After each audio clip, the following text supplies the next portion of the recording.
উকিয়া এবং টেকনাফ আমার দুইটি চোখের মতো হবে।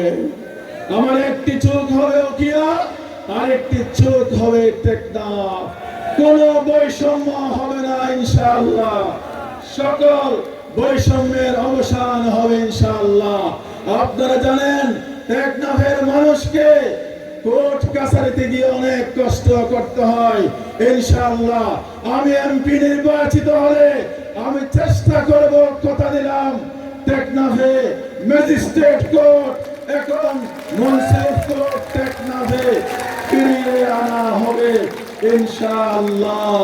প্রিয় ভাইরা, আজান যেহেতু হয়ে গেছে, একটা কথা শুধু বলতে চাই, এখানে অনেকগুলো মিথ্যা মামলা হয়েছে, ঠিক কিনা? অনেকগুলো মিথ্যা মামলা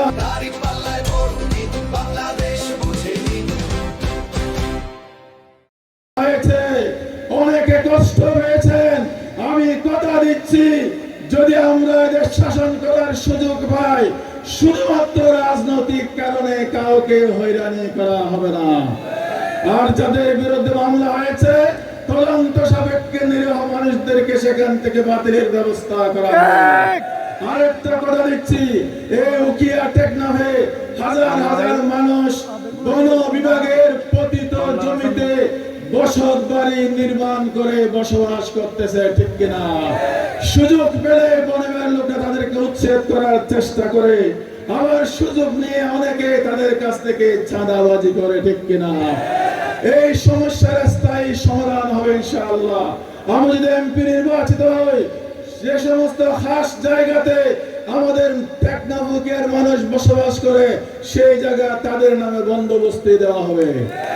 আর যে সমস্ত বন বিভাগের জায়গায় আমাদের লোকেরা বসবাস করে, কোনদিন যারা তাদেরকে উচ্ছেদ করতে না পারে, সেই বন বিভাগের জায়গাকে ডিফরেস্ট করে খাসে রূপান্তরিত করে আমার দেশের সেই মানুষগুলোর জন্য সেই জমি বন্দোবস্তি করে দেওয়া হবে।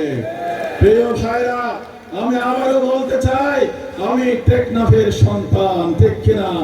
আপনারা জানেন একবার বিএনপি থেকে আব্দুর রহমান বদি নমিনেশন পেয়েছিলেন, কিন্তু পরবর্তী সময়ে সেই নমিনেশন কেড়ে নেওয়া হয়েছে, ঠিক কিনা? এবারও আপনাদের প্রিয় সন্তান মোহাম্মদ আব্দুল্লাহকে প্রায় কনফার্ম করা হয়েছিল তিনি নমিনেশন পাবেন, কিন্তু পরবর্তীতে দেখলাম সেই নমিনেশন আবার উকিয়াতে কেড়ে নেওয়া হয়েছে, ঠিক কিনা? সুতরাং আমরা এবার টেকনাফবাসী ঐক্যবদ্ধ সিদ্ধান্ত নেব, টেকনাফের এমপির শূন্যস্থান টেকনাফ থেকে পূরণ হবে ইনশাআল্লাহ। তাই বলে উকিয়ার মানুষের মন খারাপ করার দরকার নাই, কারণ আমার বড় ভাই শাহজাহান চৌধুরীকে টেকনাফের মানুষ 4 বার এমপি বানিয়েছে, ঠিক কিনা?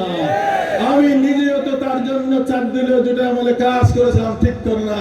টেকনাফের মানুষ যদি 4 বার উকিয়ার শাহজাহান চৌধুরীকে এমপি নির্বাচিত করতে পারে, তাহলে উকিয়া টেকনাফ মিলে একবার কি আনোয়ারকে ভোট দিতে পারে না? এটা কি অন্যায় হবে না? সুতরাং আমি আর কথা বাড়াচ্ছি না। ইনশাআল্লাহ পরিবর্তনের হাওয়া টেকনাফ থেকে শুরু হয়েছে। 12 তারিখের নির্বাচনে দাঁড়িপাল্লার বিজয়ের মধ্য দিয়ে উকিয়া টেকনাফ থেকে স্বপ্নের নতুন বাংলাদেশের যাত্রা শুরু হবে ইনশাআল্লাহ।